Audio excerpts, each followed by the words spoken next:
Humberto Eco hizo un libro sobre la belleza y un libro sobre la fealdad. Lo consiguen por ahí, es bien interesante. Y estamos tomando una parte de la fealdad en la monstruosidad. También hablaron ahorita del hombre elefante. O sea, son lo que se llama en medicina dismorfias, alteraciones de la morfología, en lo corpóreo, en este caso, sobre todo la cara, ¿no? Y bueno, vamos a ver la connotación que eso tiene, por supuesto, en lo personal y en lo social, ¿no? En lo societal, en toda la conexión con el afuera también. Entonces, yo voy a leer algunas de las cosas que se nos ocurrieron a David y a mí, y después abrimos pues a la discusión. Un hombre diferente. Los que han visto una película que también anda por allí nueva, que se llama La Sustancia, también va mostrando estas deformidades, ¿no? Que son en este caso y en el de la sustancia morfológicas corporales, pero también lo que es la monstruosidad psíquica. Bueno, Edward, es como se llama este hombre, presenta una grave desfiguración facial, una dismorfia corporal localizada en la cara que lo pone en contacto con lo monstruoso y que produce un rechazo personal y social. Bueno, creo que es importante que sepamos que lo que siempre vivimos expulsando, eso que vivimos rechazando, lo que genera es que se pierda alteridad, pero también se pierde un poco de extrañeza, porque lo que rechazamos, al ser rechazado, tampoco es posible que tengamos la posibilidad de asombrarnos, ¿sí? Porque eso lo estamos ubicando en el afuera. Es por eso que lo extraño o la extrañeza es un arte fino con significados variopintos para el mundo psicológico. Percibir la monstruosidad del mundo como algo no extraño es estar en el mundo en posiciones que son absolutas, porque no hay asombro y no hay sorpresa. En la vida psicológica, necesitamos de lo no familiar para hacer conciencia de mundo, para comprender los matices luminosos y sombríos de la vida. Al querer familiarizar nuestro entorno, nos engañamos de aquello que es extraño. Es por ello que en la película apreciamos que el vecino de Edward le afirma, citando a la cantante Lady Gaga, el secreto de la infelicidad está en no aceptar la realidad. Nuestro protagonista acepta su realidad, en parte, una realidad en donde él es solitario, en donde obviamente vemos un complejo con sentimientos profundos de inferioridad, no es conflictivo, él evita incomodar a las personas, vive con vecinos, algunos hostiles, y en un departamento en el que tiene que lidiar con goteras incómodas. Su casa santuario, su casa también interior, está afectada por su enfermedad, enfermedad que deforma día a día y que le recuerda que es distinto, que es extraño y que está roto. Aunque es un actor que actúa en comerciales, que se esfuerzan bastante por mostrar un mensaje de inclusión a aquello que es distinto, esto es como una cercanía forzada en el mensaje que estos comerciales intentan comunicar, y esa cercanía forzada aumenta la distancia de aquellas categorías a las que Edward pertenece. Por ejemplo, que no es normal. Una proximidad de la lejanía que hace que nos cuestionemos, al igual que lo hace él, y que lo hace la película, intentándonos preguntar si existen diferencias marcadas que prevalecen sobre otras, que a pesar de también ser distintas, ¿qué pasa? Porque las familiarizamos con menor asombro. O sea, ¿por qué hay diferencias y por qué hay extrañezas que cuando prevalecen nos llaman la atención y por qué hay otras que por eso que estaba hablando de la familiaridad no nos causa asombro? O sea, ¿qué es lo que pasa psicológicamente para que nosotros podamos tener esta diferenciación, este juicio, esta toma de conciencia, este señalamiento y por ende, bueno, esta otra relación con eso extraño no familiar y con lo extraño familiar, ¿sí? Su vecina, Ingrid, lo invita a contactar con lo diferente, a que entienda que su herida es el camino para poder transformar su sentir. Lo cura de una cortada en la mano, le pide detergente de ropa, como un simbolismo de que es hora de lavar los ropajes, las máscaras que nos mantienen presos.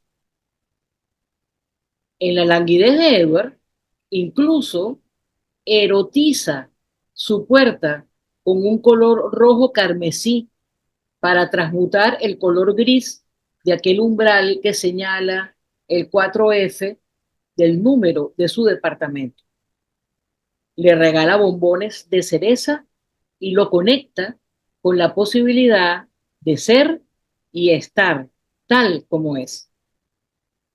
Sin embargo, nuestro protagonista intuye el temor, el miedo y la sensación de muerte por no aceptar ni creer todo lo que se le ofrece. Un ánima positiva, pues, un ánima conectora que está en esta chica. Por ello, en una cita de rutina a su médico de cabecera, es tentado a participar en un tratamiento experimental y nuestro protagonista se ofrece sin dudar. Es sometido al método médico y sin embargo, su vida se vuelve una pesadilla y se obsesiona por recuperar lo que perdió.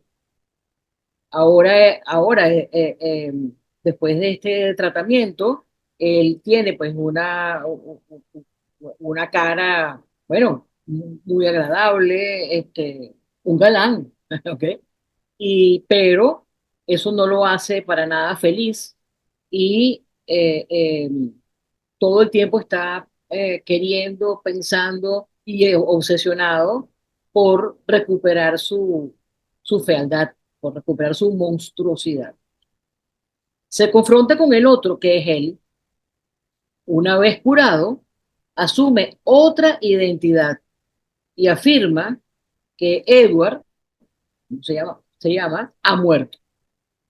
Entra en conflicto cuando ve a otro Edward como él, con esa misma deformidad, con ese mismo trastorno, haciendo una vida que él no pudo realizar y se conflictúa presentando celos y envidia. Aunque haya cambiado exteriormente y pueda empezar una nueva vida, sigue siendo quien es y no quien quiere ser, un individuo sujetado a la máscara. Siente que la identidad de su pasado es más satisfactoria que la actual. En la vida estamos acostumbrados a poder exhibir un desfile de máscaras. Un desfile de máscaras que responden a múltiples facetas de nuestra vida y a las múltiples facetas también que tenemos en relación a las situaciones distintas para poder hacer vida. Con la máscara persona nos ponemos en contacto con el entorno y es tan diferente el dismórfico como el hombre que se convierte cuando sale de esa piel. El de antes se aceptaba. El de ahora vive la deformidad que superficialmente no tiene. Ahora esta deformidad es una deformidad psíquica, psicológica. Sale del escondite y enfrenta al resto del mundo, pero con conflicto. Es un perdedor. Edward, idealizado, es un ganador. Y la nueva identidad, que se llama Guy, es el yo perdedor. Todos somos actores en el escenario de la vida, despreciado por lo que eres y admirado por lo que no eres. La vida cambia con las nuevas máscaras, en donde se cree que se desaparece de algo de la vida anterior y nos convertimos en una persona distinta. Pero nos guste o no, las mismas goteras son las que nos van a acompañar con nuestras dolencias, con nuestras pérdidas, así tengamos o no amigas o amigos vecinos, y vamos a tener que seguir haciendo frente a las burlas y al desprecio de los otros. Al estar en la constante insatisfacción, a la apariencia por sí sola que no borra jamás nuestro pasado. Bueno, ahora se llama Guy, es un agente inmobiliario exitoso, elegante, con una apariencia impecable, un galán, viviendo la belleza externa.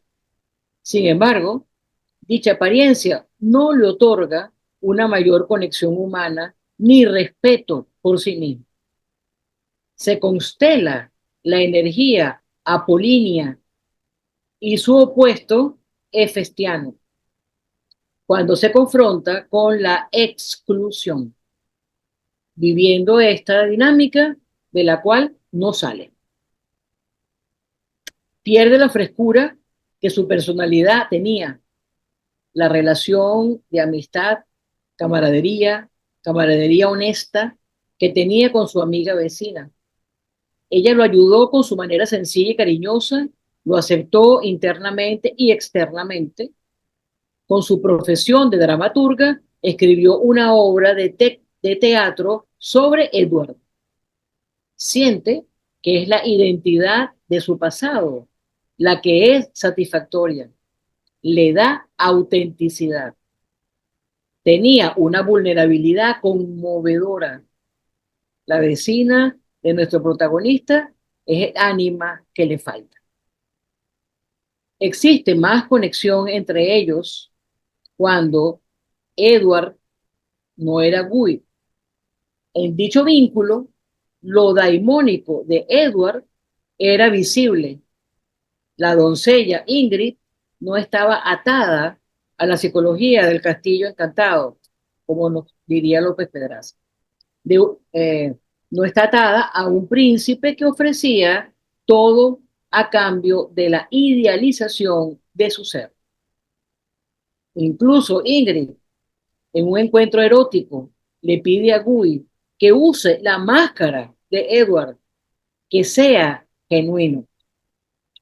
Es un Eros y psique distinto, un Eros daimónico que en el fondo encubre al príncipe, tal cual como la bestia de la bella de Disney. En esta tragedia aparece otro personaje que es Oswald, un actor que al igual que Edward tiene fibromatosis. Oswald es un ser extrovertido, ingenioso, se expresa tal como es. Esto hace que se active la envidia en nuestro protagonista, porque a este actor lo hace concientizar con el hecho de que no se puede recuperar de su deformidad. Él la está viviendo, no tolera quién es, no tolera ese yo nuevo, estilizado, un yo saludable, que no puede introyectar por la deformidad interior. Es por ello que se instala en nuestro protagonista un trastorno de identidad que lo hace negarse a sí mismo. No se distingue de Oswald porque el ideal que él representa es lo que él no consiguió, lo cual incomoda a la dupla Edward Goy y así se instala en la película La Tragedia. Y en este aspecto, sería bueno que podamos discutir en el espacio de preguntas y amplificaciones qué piensan ustedes si aquí hay una usurpación o no, sobre todo de Gui en esta nueva forma de ser y lo que pasa con él y la relación que tiene con Edward. Su lado monstruoso se deja ver, su nivel de sufrimiento es de tal mortificatio que atraviesa con angustia calcinante las heridas de su ego. Es así como llega la sombra, la nigredo y la putrefactio de la identidad, y se gesta la envidia porque Oswald vive lo que él no pudo. En esta relación, que pudiésemos decir que es especular y gemelar, Oswald le recuerda a Edward lo monstruoso que es y lo débil que fue por no aceptarse y lo que perdió, que Oswald posee desde la autenticidad, desde ese ser amistoso, tierno, amoroso, familiar, que logra, siendo como es trabajar, y que también logra la aceptación del entorno. La identidad, entonces, del protagonista se lesiona, se fragmenta y se hiere. Se reconoce soportando el gran sentimiento de soledad. Sin embargo, no puede responsabilizarse por construir algo desde este lugar de la soledad, pues su envidia es un veneno que lo aniquila y que termina asesinando su verdadera identidad.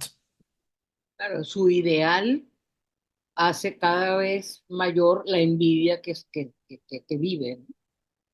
Por ello, se compara con Oswald.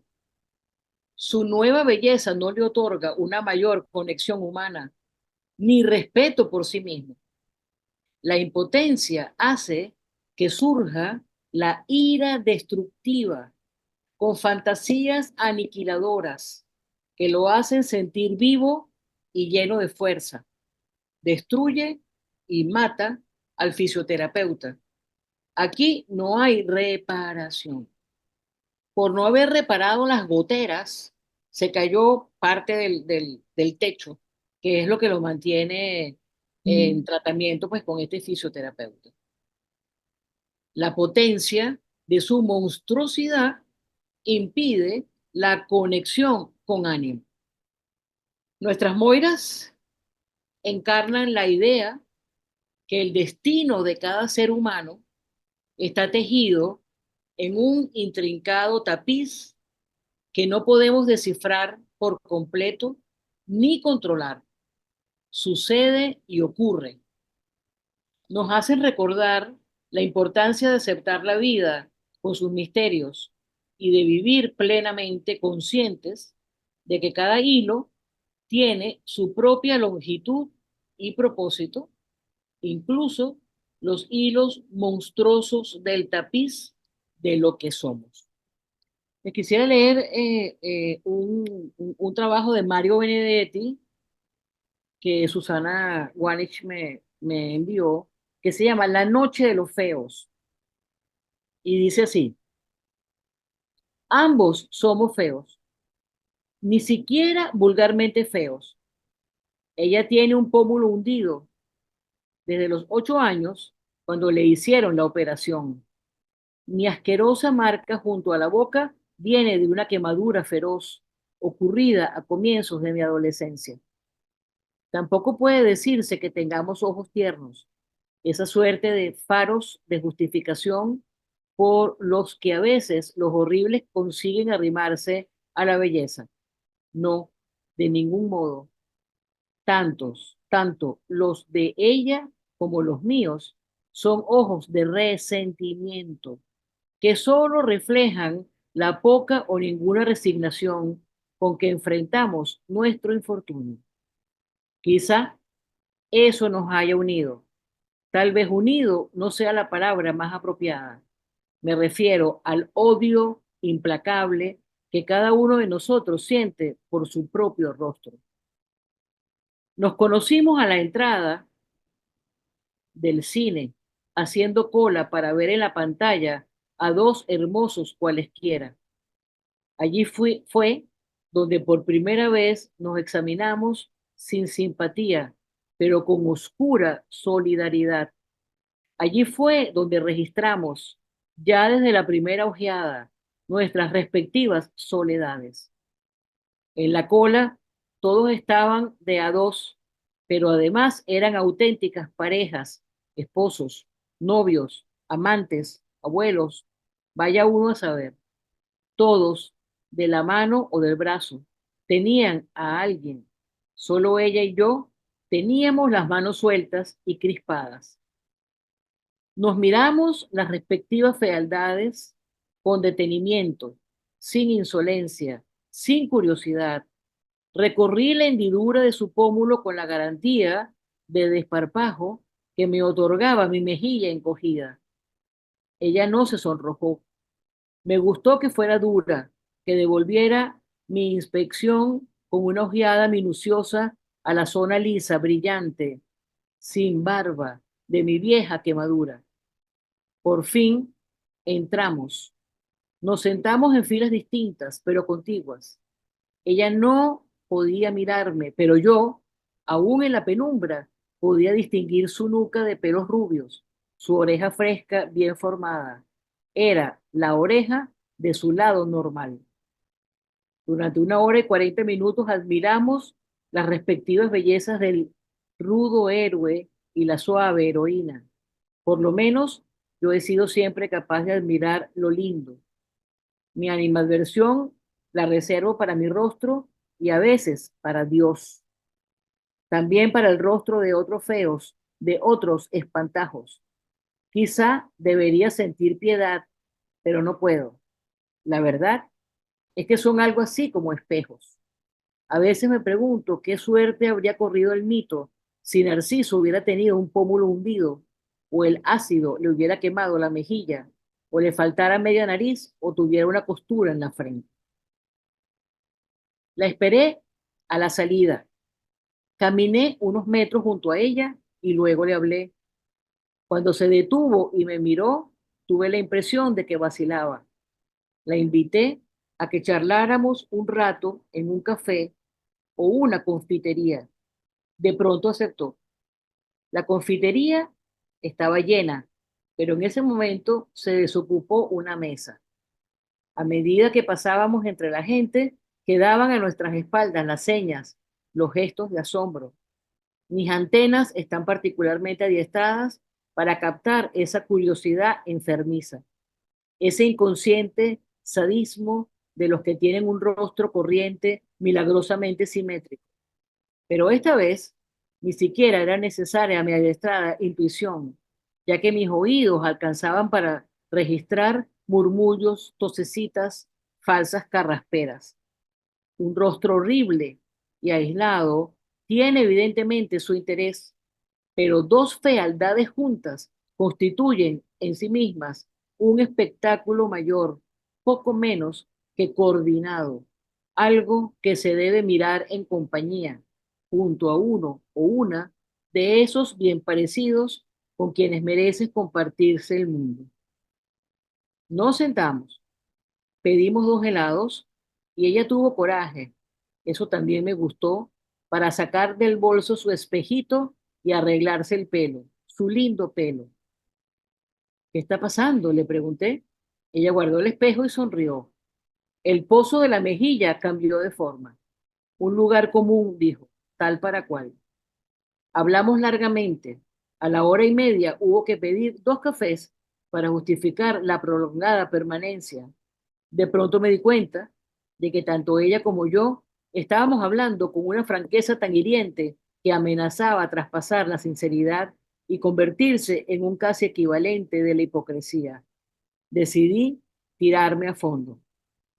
Usted se siente excluida del mundo, ¿verdad? Sí, dijo todavía mirándome. Usted admira a los hermosos, a los normales. Usted quisiera tener un rostro tan equilibrado como esa muchacha que está a su derecha, a pesar de que usted es inteligente y ella, a juzgar por su risa, irremisiblemente estúpida. Sí, por primera vez no pudo sostener mi mirada. Yo también quisiera eso, pero hay una posibilidad, ¿sabe? de que usted y yo lleguemos a algo. Algo como qué, como queremos, caramba, o simplemente congeniar. Llámele como quiera, pero hay una posibilidad. Ella frunció el ceño, no quería concebir esperanzas. Prométame no tomarme como un chiflado. Prometo. La posibilidad es meternos en la noche íntegra, en lo oscuro total. ¿Me entiende? No. Tiene que entenderme.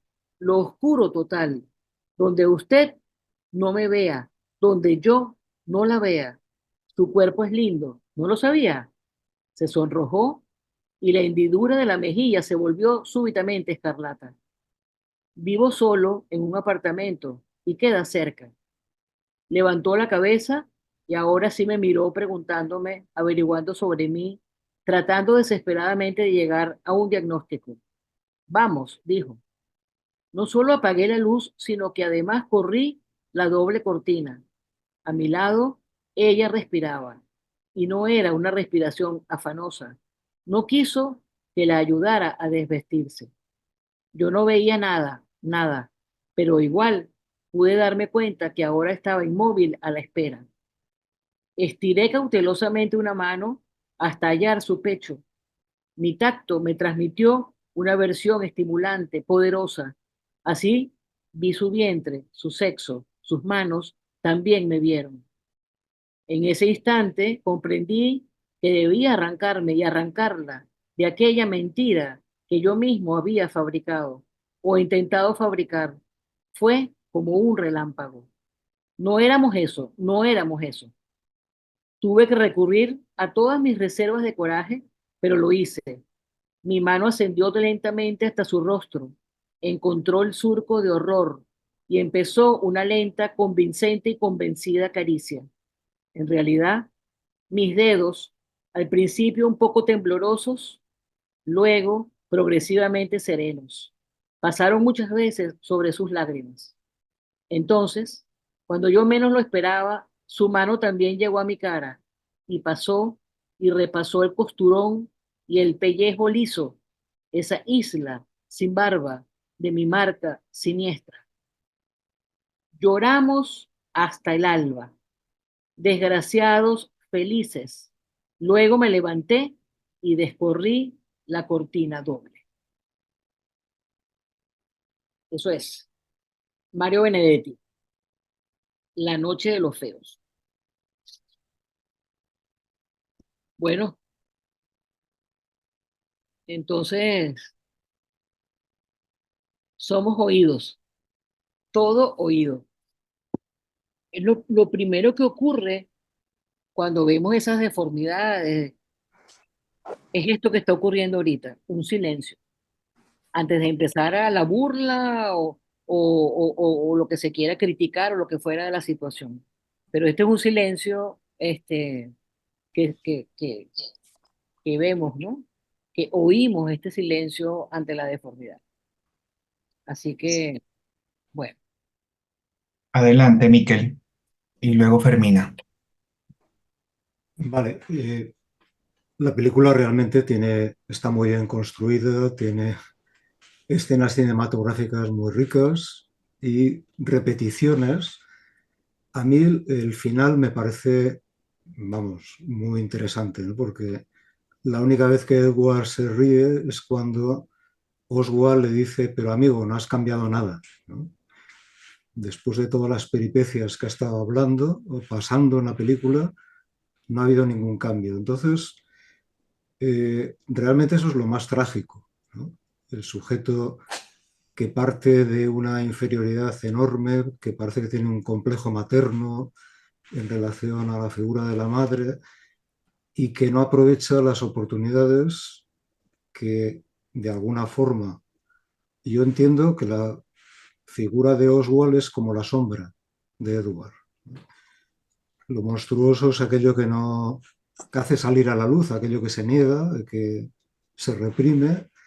Entonces el personaje, en cuanto intenta estar en una posición más saludable, porque cree que va a mejorar su existencia, lo que acaba es realmente viendo que eso no ha servido para nada y que lo suyo lo está llevando adelante otro, con lo cual Oswald está realmente usurpando su historia hecha a través de Ingrid, que es la que ha sido la escritora que de alguna manera en la relación con Edward pues ha tenido una idea para hacer un guión.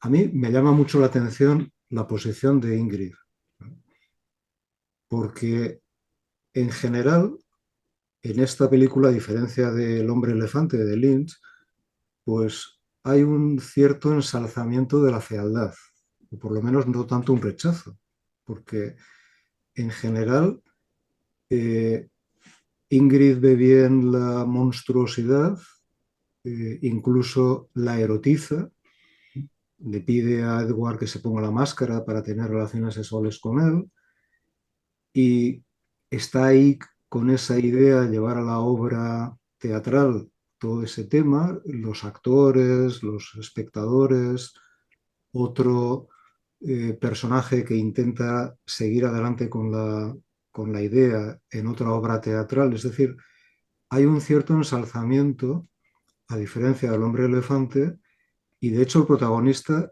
a quien se carga y mata y asesina es al fisioterapeuta. Es el que habla de qué barbaridad es esto, ¿no? Cómo ese monstruo puede estar ahí dominando a la relación y cómo Oswald está ahí de alguna manera con Ingrid, en una pareja, que son los amos. Cuando el fisioterapeuta cuestiona eso, Edward lo asesina, ¿vale? Entonces, digamos que él, de alguna forma, y en la película en general, esto me ha parecido como que tiene un peso importante, ¿no? A diferencia del hombre elefante. Entonces, la posición de Ingrid me parece muy interesante que entenderla bien, porque mm, te he entendido que representa un ánima, pero también es un personaje que tiene un complejo. Está ahí atrapada en algo que tenga que ver con la monstruosidad y la erotiza, la libidiniza, y de alguna forma hay esa parte de lo monstruoso, extrovertido, idealizado, que explora, bueno, acaban yendo casi hasta una secta, ¿no? Una secta con LSD. En definitiva, hay una parte donde quizás esa parte monstruosa reprimida está ensalzada y llega a tener una posición hasta idealizada, ¿no? Entonces, eso me ha sorprendido un poquito, pero no sé si lo he visto correctamente. Bueno, yo decir primero que la película esta en un principio fue como un poco choqueante, ¿no? Me pasó igual que decía el compañero al principio, fue decir, uff, ¿no? Esto con lo que te encuentras. Y, mm, a ver, yo la he visto bajo una perspectiva del camino de la individuación. Lo primero que me vino en esa, cuando empiezan con el teatro y tal, me recordó mucho lo que es el teatro de la vida, a Dionisos puro, ¿no? Y cómo ahí se ha ido manifestando a través de toda la película ese teatro de la vida con todas las proyecciones. Entonces es como la obra de él mismo, el encuentro con él mismo cuando se conoce, empieza a convivir, porque no tiene otra cosa con lo monstruoso de sí mismo y no puede. No está aceptado, le dan incluso ataques de ansiedad en determinados, ¿no? Procesos. Está alejado del mundo, está muy sumido dentro de sí mismo y eso no es la vida, ¿no?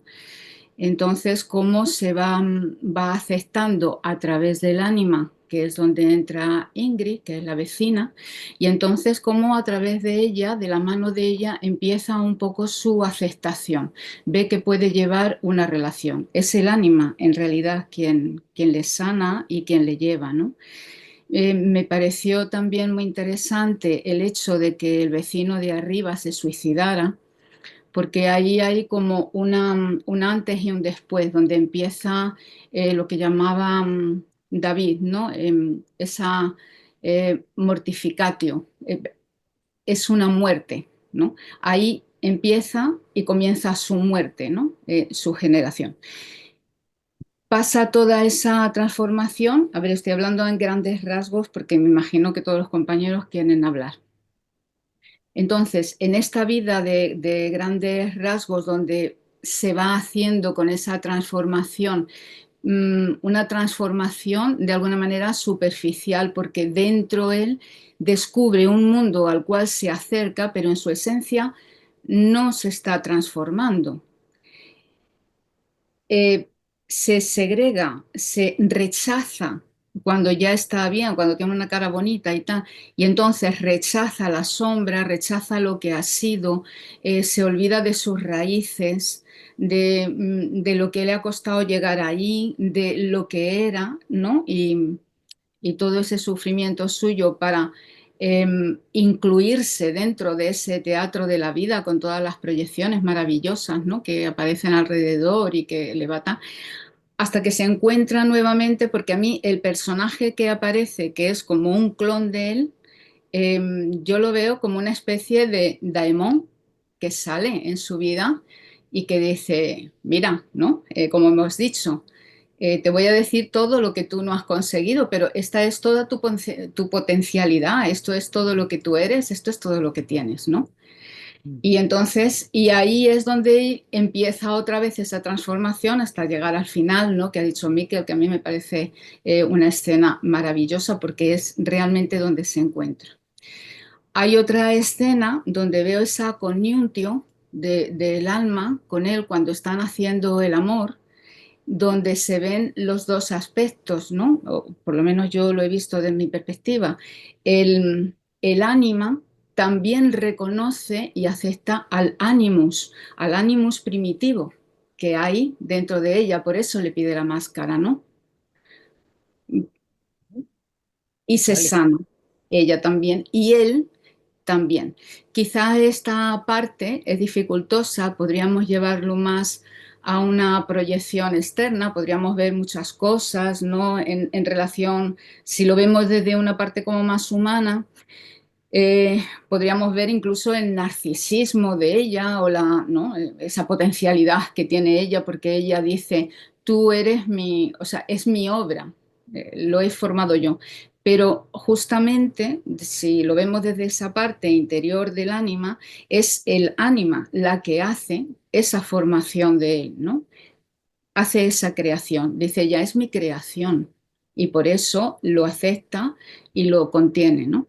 Entonces, bueno, ha sido una película que la verdad que me ha llevado así, que es todo un viaje, ¿no?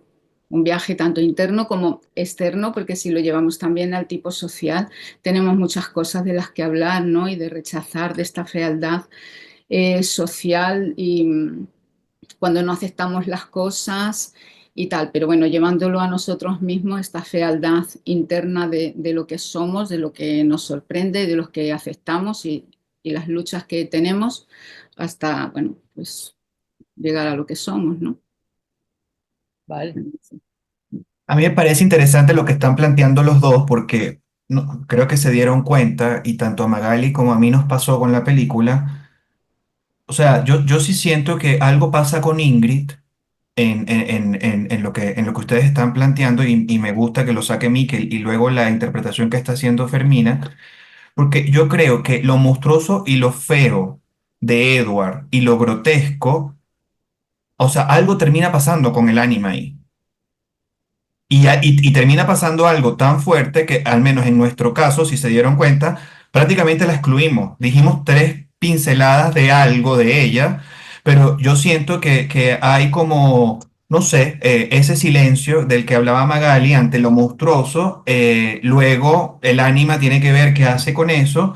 Y en el caso de lo que vemos en Ingrid, bueno, ella busca la erotización y busca sin duda una aceptación y que ocurra un movimiento con eso en ella y en lo monstruoso.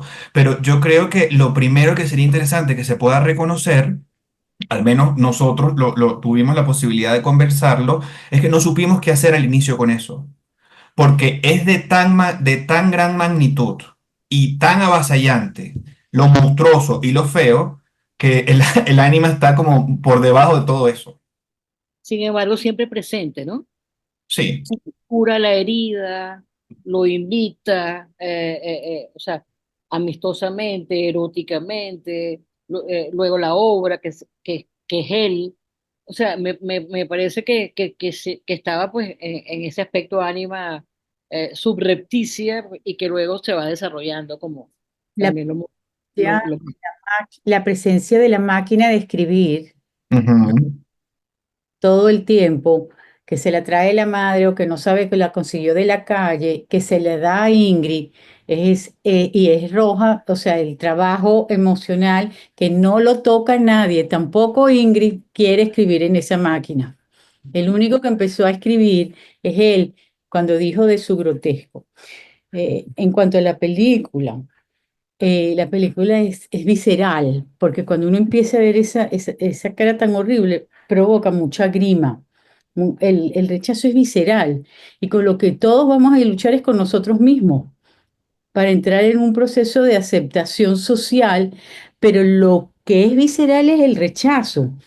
Y por eso es visceral también lo monstruoso. O sea, a mí el personaje que más me molesta y más irrumpe es el Daimon, es el gnomo. O sea, porque además lo ponen como si fuera aquí Pepe Grillo, o sea, la conciencia, pero fuerte. O sea, es, yo estaba buscando en la mitología y en la filosofía este Daimon, o sea, esta fuerza que él carga que molesta, porque además es totalmente cruel y grotesco, o sea, molesta, irrumpe en todas las partes donde él es como la presencia de la conciencia, de la sombra esa, pero ¿sabes qué sentí? Que lo supera, que cuando brota, cuando no podemos seguir ocultando, y ni siquiera porque sabía cómo trabajarlo, todo lo que somos que aparece y lo desequilibra. Y la gotera como otro símbolo que permanece también en la película, que nunca se va a curar y nunca se va a cerrar, porque cuando él sale, agarra el palo y vuelve a romper el techo. O sea, y cuando Mikel dice, no, al final le dice, no has cambiado, y él sonríe, lo único que cambió fue la sonrisa, porque en su vida sonrió. En todo el camino no sonrió. No has yo vi el techo roto porque todo el tiempo el techo empezó roto, nunca se movió él, el techo no es pobrecito él que tiene el techo roto, nunca se tuvo fuerza, no tenía fuerza psíquica para ir a arreglar el techo, no le importaba nada, un tipo depresivo. Y cuando al final pasa toda la película, el techo está arreglado y lo vuelve a romper, no quiere salir de ahí, él no quiere salir de donde está. Bueno, mi visceral respuesta. muy bien. Sí. Perdón, ahora me has recordado algo, Susana, cuando has dicho, acabas de decir esto con esta, que hay una proyección muy linda donde él va cuando está bien y sale y ve que donde él vivía sale un ciego. Y lo busca, Ujú. y lo busca. Lo busca, pero estaba ciego. Él estaba ciego, o sea, exactamente. Y mucho dolor. Creo que el contacto con el dolor es con lo que no podemos lidiar tanto. O sea, fíjate que cuando leíste el poema de Benedetti, cuando yo lo presenté, es lo que hay es mucho dolor. Y ese contacto con el dolor, con lo triste, es complicado también, ¿no? No queremos hacer ese contacto con el dolor. Pero se busca el contacto, ¿no? Bueno, Hasta que no se toca el pómulo, hasta que no se toca la herida, ¿no? yo lo sentí, cuando lo leíste, lo sentí. El que me produjo todo esto, porque hay algo que dijiste, Magali, que cuando uno comienza a hablar de esto, no comienza a hablar, comienza el silencio a hablar. Y es por lo grotesco de la situación también. Eh, Grotesco y doloroso. y doloroso, por eso es el dolor. Yo sentí, el dolor hay que dejarle su espacio para que se Pero exprese. irritable también, porque es lo que dice la Susi también. O sea, el Oswald también es muy irritable. O sea, él puede estar ahí mostrando cosas dolorosas, pero lo hace de una forma que pincha tan agudamente que sí termina esa cosa disgusting en uno, ¿no? O sea, ese matrimonio de dolor, pero de cosa irritable, de cosa molestosa. A mí Y ese que, personaje me cayó un poquito mal, lo reconozco. Es bueno, el porque extremo hay de un la viejo de... sombra. ¿sí? Ajá. Decía que es el extremo de la sombra idealizada, ¿no? Pero la película, en el único espacio donde hay dolor, es en la transformación de Edward, cuando se le va cayendo la piel y se la va arrancando. Ahí se transmite su sufrimiento, el dolor, la sangre, los vómitos. Es la parte de la película donde hay una conexión con lo que se está viviendo realmente a nivel emocional, porque el personaje en sí está vacío, no reacciona, y la parte proyectada del personaje en Oswald es hiper histérica, es decir, es justamente lo opuesto, que de alguna manera, digamos, que es una sombra desesperada a ver si le hace caso el otro, pero el otro ni siquiera le puede hacer caso, ¿no?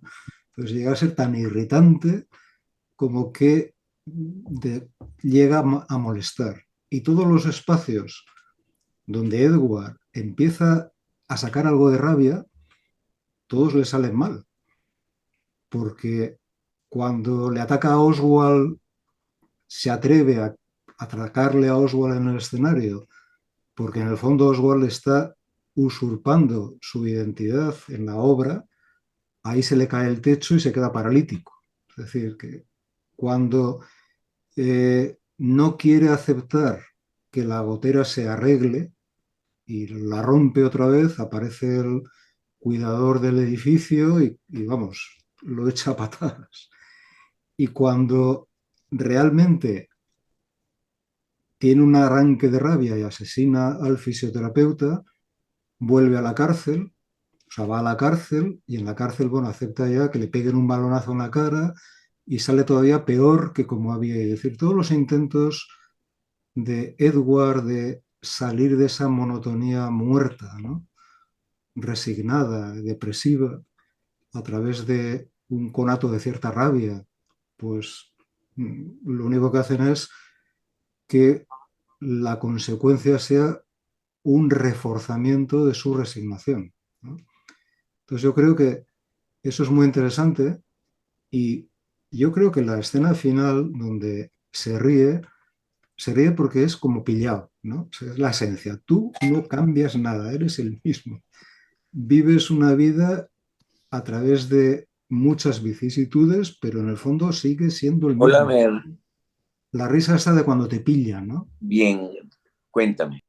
Y esto que tú estás diciendo, Miquel, en el momento en que él empieza a transformarse la monstruosidad en una cara, comillas, normal, ese dolor que produce ese desgarramiento se convierte, ¿no? La monstruosidad física en la monstruosidad psíquica, ¿no? O sea, el dolor cambia de faz, de cara. Tiene la palabra Yoconda. Adelante, Yoconda, que levantó la mano. Sí, hola a todos. Bueno, aparte de las cosas que han comentado, yo cuando veía a la chica me preguntaba mucho qué hace que ella sienta esta fascinación por esta monstruosidad, que además termina enamorando, primero se enamora de Edward, después se enamora de Oswald, ¿no? Y pensé en nosotros como terapeutas que al final nos fascinamos de la monstruosidad de los pacientes. Entonces, es un poco, esa fue como la conexión que hice, porque ya estaba como en una curiosidad. Eso por una parte. Por otra parte, bueno, me hizo pensar la película, no la pude terminar de ver, pero me hizo pensar en un paciente este es un paciente que cuando era pequeñito era gordo, es tartamudo, estudió en un colegio de clase media alta en Caracas, pero con una familia que venía de un nivel social más bajo, pero muy ayudado por los patronos de la abuela, que era una conserje y después una doméstica. Entonces, este paciente, yo tengo mucho tiempo viéndolo y él está todo el tiempo con un resentimiento. O sea, yo sentía que es esto mismo. O sea, él ahora es flaco, es un tipo altísimo, buen mozo, bello, con un máster, con una carrera universitaria y todo, pero nunca está bien en ninguna parte, nunca está satisfecho. Entonces, en esta dinámica de sombra, de envidia, de resentimiento que claro, porque uno ve a Edward y dice, bueno, obviamente Edward tiene un problema físico que es muy doloroso. Pero bueno, ¿cómo vemos esto también en una persona que no tiene ese problema físico, pero tiene un tema de sombra, de resentimiento muy fuerte, y cómo lo vive? Por eso pongo el ejemplo del paciente, ¿no? Y la tercera cosa que justamente me pasó esta semana, yo tengo un problema de artritis que me ha ido deformando. Y voy al gimnasio y la entrenadora me dice que por qué no hago aquagym. Le digo, no, porque es que aquí el agua, la cal me destroza el pelo, el cabello, ¿no? Y yo no puedo con eso. Entonces ella me dice, tú sí eres vanidosa. Yo le digo, bueno, si ya tengo que tener los pies torcidos, las manos torcidos, por lo menos déjame la cara. Y comparto esto porque, claro, en esta persona, o sea, lo comparto porque lo he vivido y qué difícil tener la cara deforme. O sea, no es lo mismo yo haber lidiado con mis manos que se van deformando a una cara que se va deformando. Entonces, claro, parece como muy, muy fácil ver, bueno, este tipo está tomado por la sombra, pero, coño, es arrecho. Es Es arrecho. verdad. Sí, sí, sí. Es arrecho, es mucho dolor. Yo veía a los médicos y yo decía, bueno, el doctor lo quiere ayudar, pero también tómate fotos. O sea, hay que ver lo que es tomarse fotos de una cara que se va deformando o que se va arreglando, pero qué duro es lidiar con la enfermedad todo el tiempo. Entonces, ¿cómo no? ¿Cómo lo llamamos sombra? Pero bueno, es como, hay que ver cómo se bate ese cobre, pues no, hay que estar como en esos zapatos. Es un poco eso lo que quería señalar. Y también cuando él no dijo que se había recuperado. Entonces a mí me iba dando taquicardia cuando conoció a Oswald y no le da la posibilidad de que se sane. O sea, yo decía, este tipo no va a reaccionar nunca y decir que hubo un tratamiento para él. El nivel de resentimiento y de envidia puede llegar a tanto, de no aceptación de su condición. Entonces, bueno, eran esas cosas que quería compartir. Estar y ser. Por ejemplo, en tu paciente, ¿no? Ajá, Era un gordo y ahora es un flaco, pero es un gordo. pero es un gordo. Estar y ser. Estar Es, exacto. estar y ser. Ujú, ujú. Gracias, Yoconda. Adelante, Susana Gascue. Bueno, yo conecto también con lo que Yoconda acaba de decir, ¿no? Porque en cierta forma yo creo que a todos nos va a tocar, bueno, los que lleguemos a viejo, nos va a tocar la deformidad, ¿no? O sea, o sea, no es que eso le corresponde nada más a Edward. Yo también sufro de artritis, Yoconda, mira mi dedito. Bueno, A mí también se me está deformando y el dolor somos los hermanas de pies enfermedad, pues. los pies. Sí, yo digo, bueno, yo saldré en Halloween a asustar a los niñitos con las manos, ¿no? Este, pero sí, yo, o sea, eh, como dice, pues yo me pasé por mí la película, ¿no? Y decía, bueno, ¿cómo me puedo identificar con este personaje? Y bueno, me vino el tema de la vejez, que tú bien señalaste con la película Substance, Magali, que es justamente la resistencia a envejecer y de lo que y terminamos en una monstruosidad. Y eso es un tema, digamos, del día a día, todo a lo que nos sometemos las mujeres y algunos hombres para tratar de tapar la deformidad que nos viene con los años, ¿no? Y terminamos después entonces con una cara tipo Edward, pero llena de botox y, y relleno y perdemos nuestra humanidad. O sea, sí, el tema de la fealdad es un tema vigente y un tema sumamente en el tapete del día a día. Mujeres de 30 años poniéndose votos. ¿Qué pasa? O ¿sabes? Bueno, no sé, quería mencionar esa reflexión. ¿Y qué piensan, pues? Viene a cuento, o sea, va en la línea. Gracias, Susana. Yo creo, Armando, sí, sí, ya, déjame quitar aquí la manito, no sé cómo. ya te la quité. Ok, fíjate, cuando empieza la película, obviamente uno lo ve a él y ve que él va caminando por la calle y la gente no se asombra, e inmediatamente hace, bueno, este tipo se ve así, pero no es así a nivel externo. La gente, yo creo que él causa rechazo por lo que la monstruosidad interna que tiene, no la externa, por supuesto. Ella eh, tiene una conexión con la monstruosidad y por eso le gusta la monstruosidad. Y me vino a la cabeza como, a lo mejor la palabra es un poco fuerte, pero como una mujer masoquista que le gusta la relación con la fealdad, vamos a decirlo así, y la disfruta y los dos como tal viven bien, digo yo, Oswald y Ingrid, ¿no? Y él obviamente no logró engancharse con eso. Cuando vemos la escena del tratamiento y la escena es dolorosa para uno, pero él no tiene una cara de que está haciendo proceso ni trabajando y efectivamente se ve porque él no cambia. Entonces la escena dolorosa la vemos por lo asquienta a lo mejor, pero y nosotros con prejuicio pensamos que está teniendo dolor, pero él no tiene en ningún momento una cara de realmente dolor de proceso que esté haciendo y por eso no cambia. Y hay dos cosas interesantes que me parecieron al final, que es que se van a un campo nudista, es decir, donde la fealdad no importa para nada. Ahí van a estar todo el mundo en bola, todo el mundo tranquilo, todo el mundo tal. Y entonces él se queda impresionado y dice, sí, sí, vamos a un campo nudista.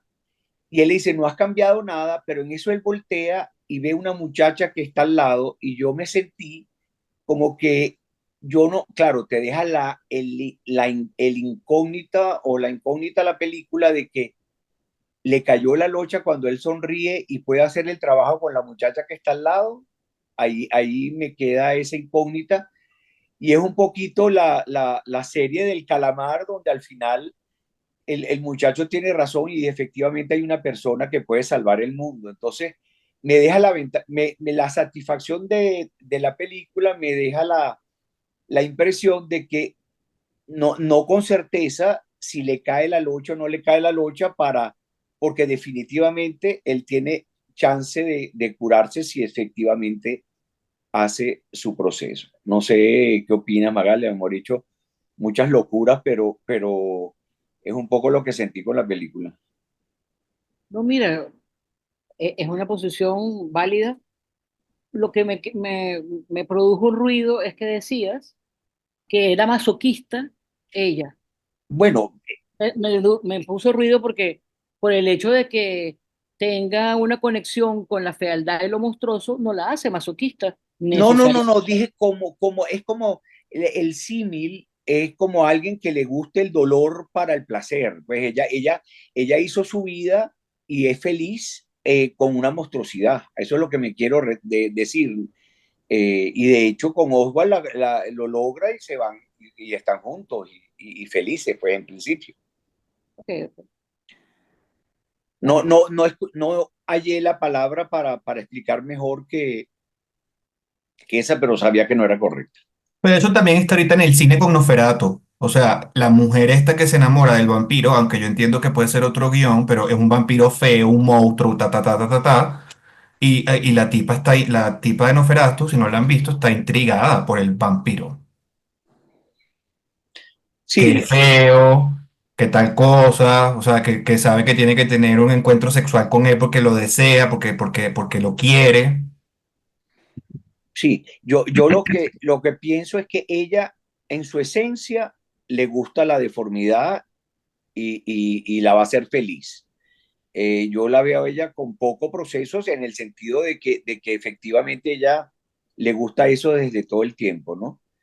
definitivamente, aunque le guste, ella le da una oportunidad a Edward que no la ve, pues no la agarra. Cuando, a mí, para que tú veas que una de las escenas que más me dio como asco era cuando le va a sacar la espinilla de la nariz, y que lo va a tocar y todo eso, y entonces dije, verga, pues definitivamente esta mujer tiene una conexión más profunda con la fealdad, y después efectivamente la erotiza, pero al principio que le va a tocar la espinilla me dio cosita, pues me dio, pero es una cosa externa de uno, no él.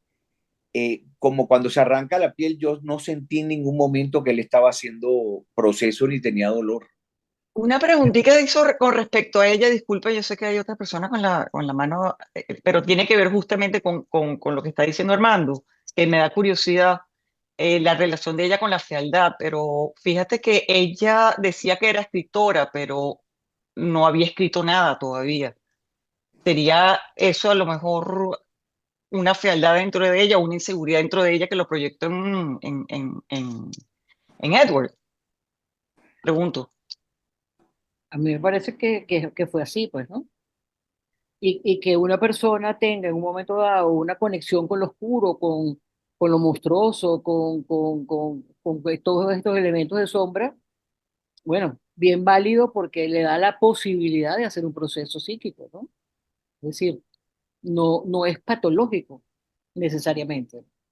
Por eso ella No, sí lo hizo, ella sí hizo proceso. es la musa que necesitaba. Ujú. Bueno, ahí va yo porque me sigue haciendo ruido Ingrid y no sé dónde está lo monstruoso. Eh, Yo también.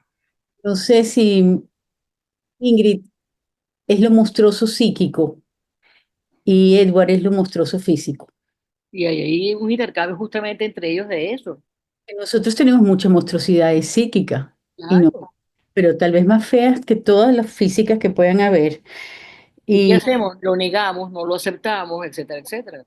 Lo tenemos en sombra.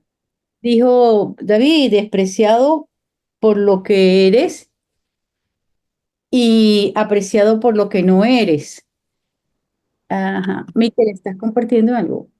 Pero, Y, y en, espera, a ver, ¿Verdad? David, Ya, ya, ya. ok. Y entonces, claro, yo no sé elaborar esto de que lo monstruoso psíquico está en Ingrid, pero el único símbolo que me hace ver que ella tiene una monstruosidad psíquica es que la máquina no la usa, no la utiliza, no crea, no produce, igual que él no arregle la gotera. O sea, es el mismo, lo mismo, pero en otro plano, que lo vemos, por lo que dice David, apreciado por lo que no eres, porque ella parece normal, se acepta como normal, pero tampoco mueve la tecla. Bueno, ujú, ahí lo dejo porque es lo que puedo elaborar. ok. Mira, yo ahí, porque es que estoy relacionada con el mismo tema, lo que pasa es que tenía la mano levantada, pero se me ha ido hacia el otro lado, no sé por qué, pero estaba ahí, que no me cuelo. Pero iba por este mismo tema, donde todo esto me está recordando a nivel mitológico el mito de Sofía con el alma. Cuando el alma está tan enamorada del mundo y tan, ¿no? Que intenta salvarla y crea un monstruo, que somos nosotros, además, ¿no? Es como el ser humano, donde internamente pues está esa chispa, ¿no? Del alma y de Sofía. Pero cada vez que estáis hablando y me estoy más centrando en esta imagen de Ingrid y de él, casi veo más que es más el trabajo del alma y del ánima que de él que va recorriendo toda esa transformación. Pero la creación de ella. El alma puede crear ese monstruo para que después pueda reencontrarse. y no lo hace porque tenga, porque sea, como decía el compañero, puede ser masoquista o como yo pensé en un momento, o sea, también hay un ápice ahí de narcisismo o de tal, sino por el enamoramiento que hay hacia el mundo y hacia las sensaciones del mundo para vivir en él. Bueno, una cosa que Y el mundo incluye también lo feo también, y lo claro. monstruoso. Esa es la creación, esa es la creación. Antes que salga Isabel, mira, y también el hecho de que al final van a una secta, y en una secta es lo más inamovible que hay, lo más unilateral que hay, lo más cerrado y lo menos movimiento para hacer cualquier trabajo. ¿Y quién va para la secta? Ella. Y él no. Entonces ahí, ¿dónde es que está lo monstruoso? Bueno, es tan monstruoso que ella, esa doncella, vaya a la secta como la monstruosidad de Edward. Es muy monstruoso, ¿sí? Aunque la secta lo que te está ofreciendo es la belleza, la conexión con la divinidad, Dios y lo que fuera. Pero nosotros le damos a eso una connotación positiva, ¿ok? Ah, tururú, no, claro. Entonces, eso es lo que tenemos que ir. Por eso en el material yo les preguntaba, porque hay monstruosidades familiares que no le prestamos tanta atención aunque prevalezcan y hay otras que nos parecen que son un horror. O sea, ¿qué es lo que nos hace tomar esa decisión con respecto a el juicio de ciertas monstruosidades frente a otras? Aquí Creo es que que creo que la tenemos, discusión está por ahí. aquí en la película, por ejemplo, el rechazo, porque es físico, ¿no? Y yo creo que eso tiene que ver mucho también con nuestro cerebro rectilíneo. Más Entonces yo evidente. veía, claro, Ujú. al principio lo veía casi como un reptil, ¿no? Yo veo que es lo más alejado de la forma humana. Por eso nos parece tan monstruoso, no estamos adecuados a ello. Está Y muy una parte de abajo la película lo dice, que hay una parte del cerebro que lo que es deforme o lo que no tiene formas perfectas, entonces lo rechaza. Bueno, eso. vamos a darle la palabra a Isabel, luego a Manuel y luego a Miquel. Adelante, Isabel. Vale. No, que no sé si habéis hablado de esto porque entré un poco tarde, pero lo que me vino con la película, y bueno, ahora con todo que estáis hablando, ya estoy entrando en puzzle desordenado. Es como un cuento de hadas deconstruido, ¿no? Si el mito de la fealdad que encubre un tesoro está en un montón de cuentos, está La Bella y la Bestia, está Piel de Asnos y está... Entonces la fealdad como carta de presentación hacia un mundo exterior que en el protagonista o la protagonista que huye, ¿no? Que persigue, ¿no? Que se convierte en un mundo persecutorio y como que la fealdad o lo que produce rechazo protege. Eso de alguna forma aparece en un montón de cuentos, ¿no? Entonces aquí me llamaba mucho la atención la doble figura o en todo caso la tríada de fealdades que estáis nombrando, ¿no? Es decir, cómo realmente el verdadero príncipe es el que se persiste feo, el que mantiene, el que siempre mantiene la fealdad externa, es el que de verdad brilla como oro en sus cualidades, en su potencial, en cómo se desarrolla, ¿no? Y como el protagonista, que además le ponen todo el rato la misma frase, ¿no? Nervioso como un hámster, nervioso como un hámster, ¿no? Es que ya no lo pueden achicar más, ¿no? Ya se lo van a comer. Yo creo que el hámster debe ser la presa más presa de toda la pirámide animal. No debe haber una presa más presa, ¿no? Es el más chico en toda la escala, ¿no? Y como aun convirtiéndose en alguien bello externamente, mantiene esa cualidad de personaje poco desarrollado, inferior, ¿no? En la zona hámster, ¿no? Entonces, eso es lo que me tenía todo el rato que no consigo ubicar, ¿no? Ese juego así como de espejos, ¿no? Entre los personajes de la película. Y claro, la cabeza se me va a los motivos de los cuentos de hadas, ¿no? Digo, aquí hay un encuentro anima animus no lo sé. En fin, bueno, lo dejo ahí porque no lo soy capaz de llevarlo mucho más allá, la verdad, pero era comentarlo esto, ¿no? Porque es como que hubieran deconstruido dos personajes en tres o en cuatro, como lo que lo hubieran, ¿no? Como ahora cuando hacen las películas de REC, ¿no? Hacen justo al revés, ¿no? La Fiona se convierte en ogro, ¿no? Entonces me llamó mucho la atención esta revalorización del feo al final, ¿no? Sí, Y que termina curioso. ganando, ¿no? Termina con la doncella. Un cambio de guión. Termina todo, termina llevándose todo, es decir, es el que domina la película desde que aparece. Es Sí. incluso el que marca la diferencia entre el desarrollo personal y la apariencia social o la máscara. Vamos, yo de hecho se ha recomendado a dos pacientes que estaban con la historia, te vas a ponte a ver esto y luego te miras los dedos deformados, que yo también los tengo. Pero de alguna forma es como un tirón de orejas a esta sociedad, ¿no? Y ya hilo un poco con lo que estaba hablando Susana, ¿no? De la apariencia, la apariencia, y cómo enseguida se culpa a la apariencia de no conseguir ciertas metas, ¿no? Entonces, en este sentido, entra en el hilo de todo lo que se va... ahora hay una corriente hacia ese tipo de deconstrucción, ¿no? De revalorizar lo feo, revalorizar lo que siempre se ha desechado, ¿no? Si ya las princesas no son rubias, bellas y de ojos azules, las princesas son de otros rasgos, ¿no? Ujú. Entonces, por ahí se me iba a mí todo el rato, ¿no? Como, bueno, Gracias, gracias. Isabel. Gracias. Adelante, Manuel. Bueno, simplemente se me había ido ocurriendo oyéndolos em, como la idea de que pudiera ser esa actuación de Edward como una sombra que no hay modo de remover. Es decir, si hablamos de sombras que pueden tomar una persona o que pueden ser autónomas, complejos que puedan ser autónomos, pareciera que es como la presentación sencilla de una situación que pudiera ser esa, ¿no? Como que consideremos la posibilidad de que a veces la sombra no hay quien la toque, pues, ¿no? Y lo otro, bueno, no hay quien la toque hasta que sonríe. Entonces, a lo mejor si la película dura 2 horas más, de pronto él empieza a, con la chica del restaurante de pronto a hacer otra cosa, ¿no? Y lo otro es una pequeña cosa que me quedó, que es Abraham Lincoln, que aparece ahí, la cosa, no sé qué quiere simbolizar. La estatua humana. Ujú.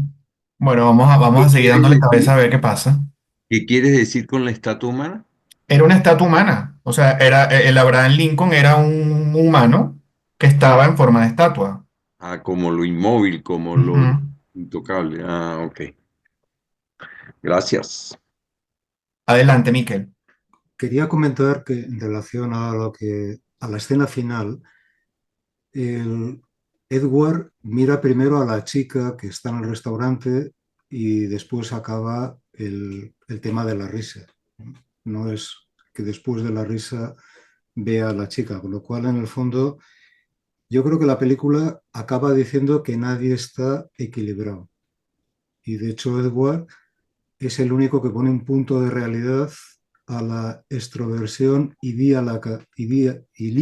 joder, idealizada de la pareja, que van ahí al sitio nudista, la secta, y dice, pero bueno, eso nos parece que es una gurú. O sea, que ahí él pone un punto como de realidad, pero en el fondo no ha cambiado nada, pero no solamente él, tampoco nadie ha cambiado nada, tampoco la pareja ha cambiado nada, sino han ido realmente entrando en esa monstruosidad de la parte hiper espiritualizada, hiper extrovertida, que no tiene en cuenta otras cosas.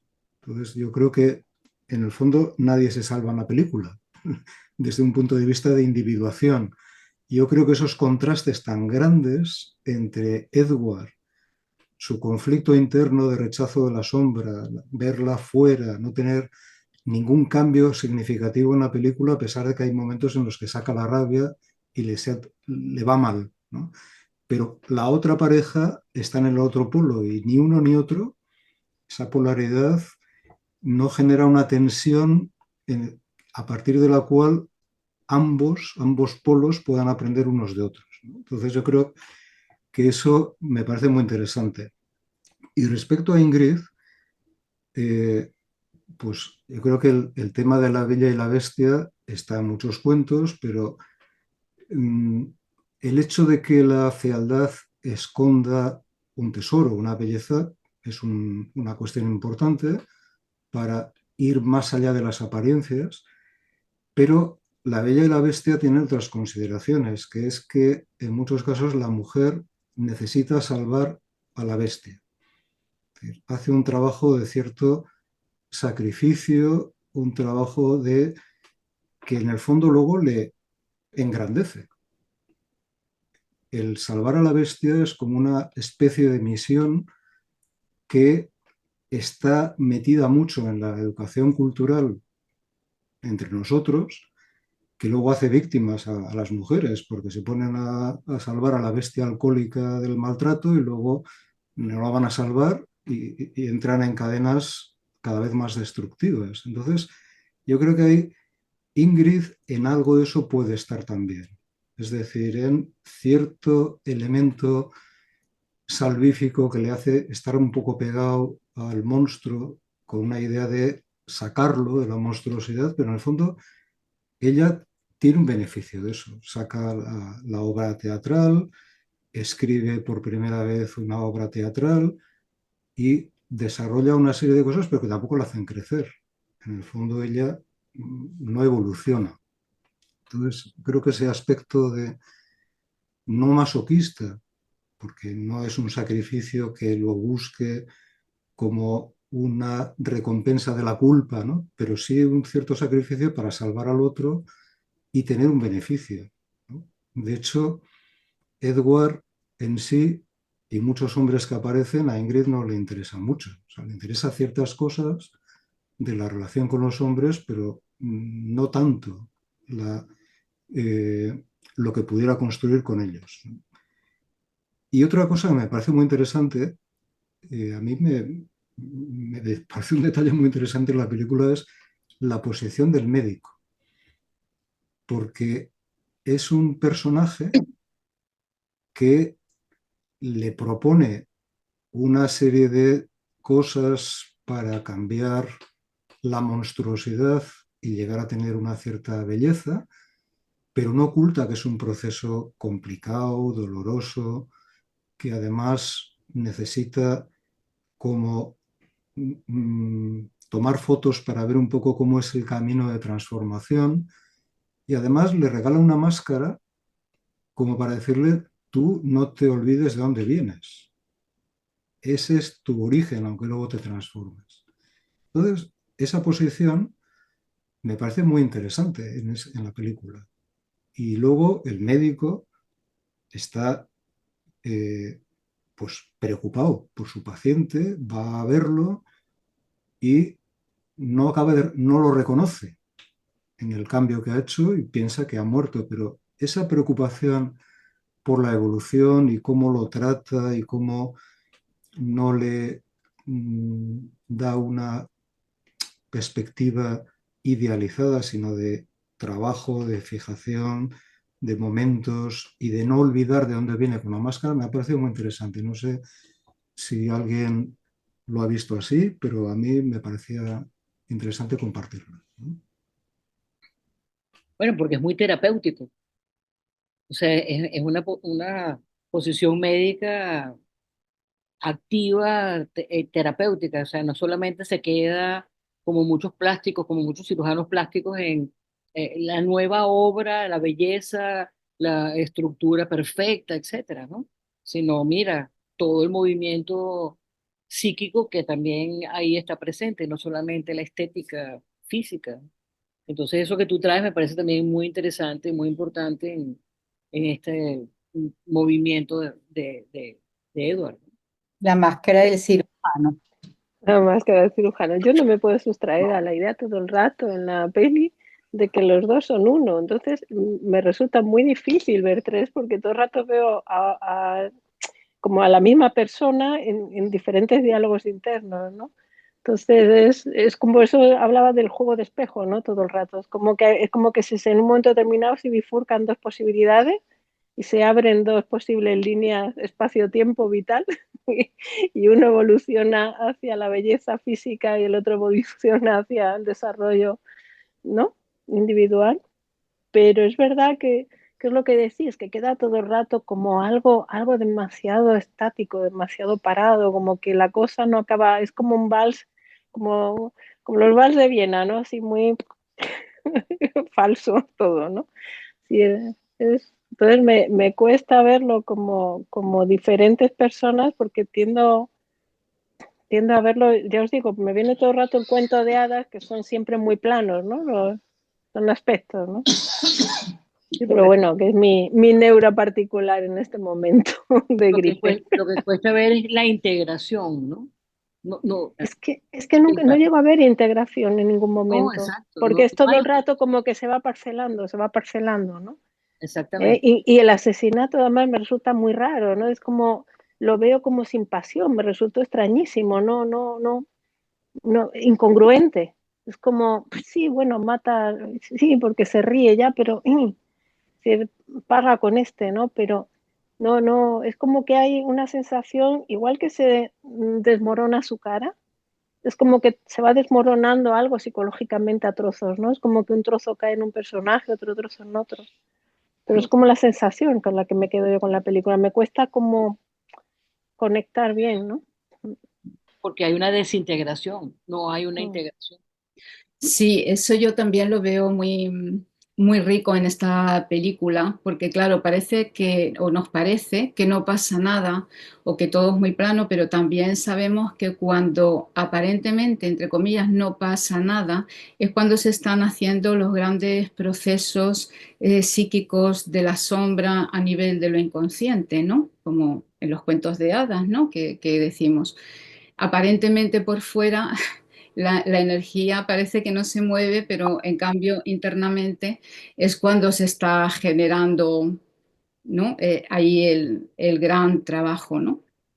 Yo sí, yo también lo veo así como tú y yo lo veo como todo la película, pues como un proceso. Creo que es una película muy rica por eso, ¿no? Lo puedes llevar a un nivel muy literal de la historia del personaje en sí, de lo que le va pasando y lo ponemos a nivel social y lo que, ¿no? Y lo que vemos que nos puede pasar a cada uno, pero también se puede ver a un nivel muy simbólico y ver todos los personajes de ese mismo proceso simbólico ¿no? Y de esa misma transformación, ¿no?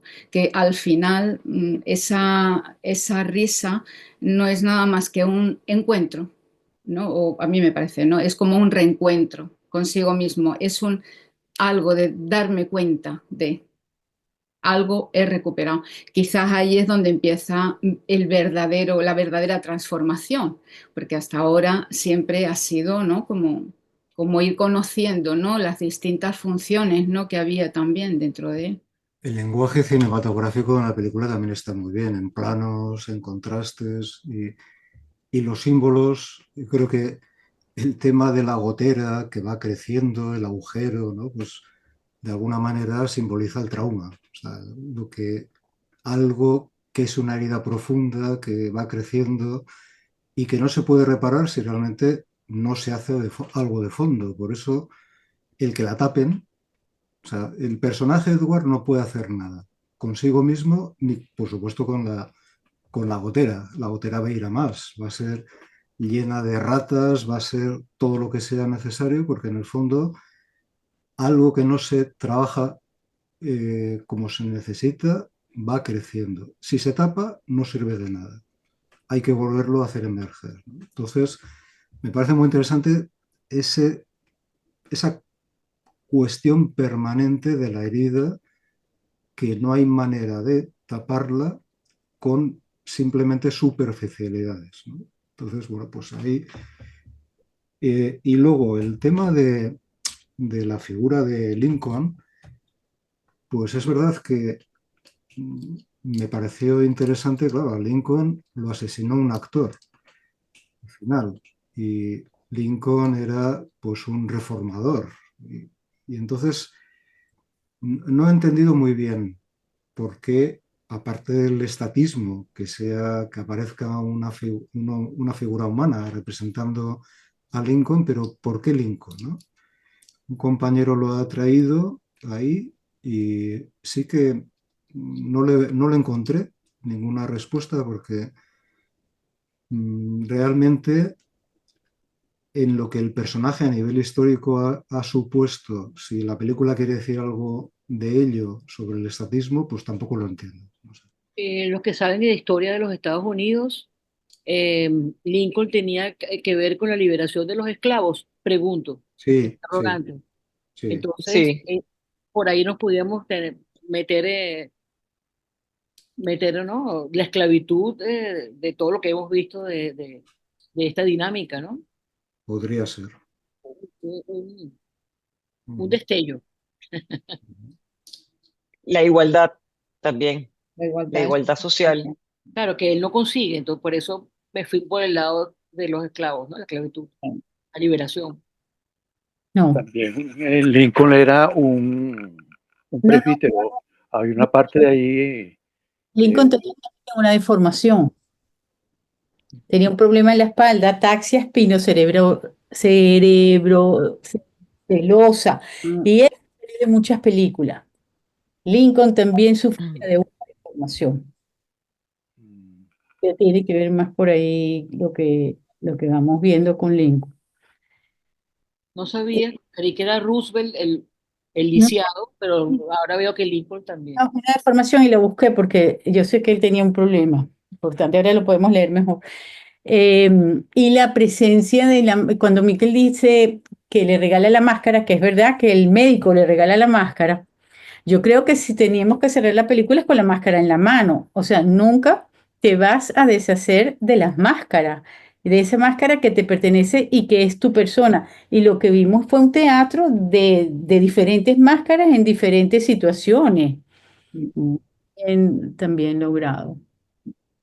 De hecho, hay una escena también cuando él está en la habitación, que ya está de guaperas y está viviendo ya en otra casa, donde ve las camisas todo colocaditas, todas ahí muy bien puestas, donde se abre la puerta del armario de arriba, ¿no? Como la puerta que está arriba, como un desván, se abre y aparece la máscara. Y entonces él la cierra. Ujú. Es Y donde la cucaracha en el café, o sea, más primitivo, más, o sea, muy buena la simbología. La cucaracha en el café, él está en otra cosa, está escribiendo, y, o sea, no se escapa de él su sombra, no se escapa, aparece todo el tiempo. claro.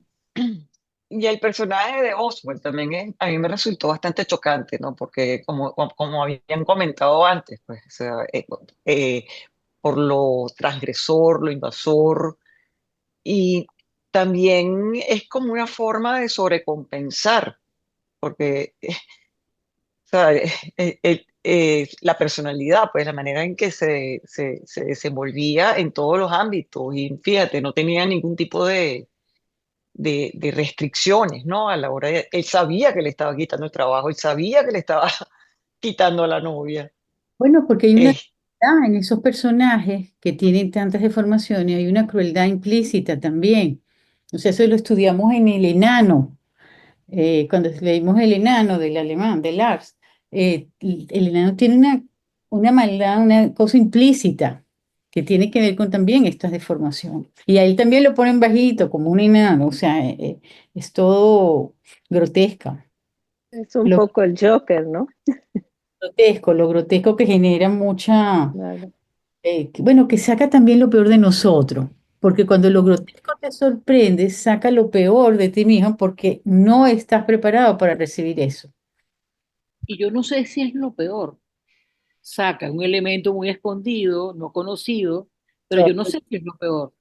Lo Doctor, trickster, ¿no? Lo trickster. sí, no, saca lo de nosotros. Sí. Sí, el Trister, el Joker, ¿no? Ahora tenemos ahí al Joker de Batman Bueno, sacando la parte esta, ¿no? pero también es un poco la banalidad del mal, porque al final ese personaje con esa especie de alegría extrovertida y tal, es un cabronazo. está jodiendo, está usurpando, está tirando al otro de en medio. Y entonces digamos que ese aspecto del mal no lo vemos. Nos seduce la gracia, la extroversión, el éxito, la máscara, pero al final eso es dañino. Y es difícil reconocerlo. Y más cuando viene en esa especie de monstruosidad que está compensada, ¿no? Porque entonces yo creo que ese aspecto de el bien y el mal también están un poco en la película.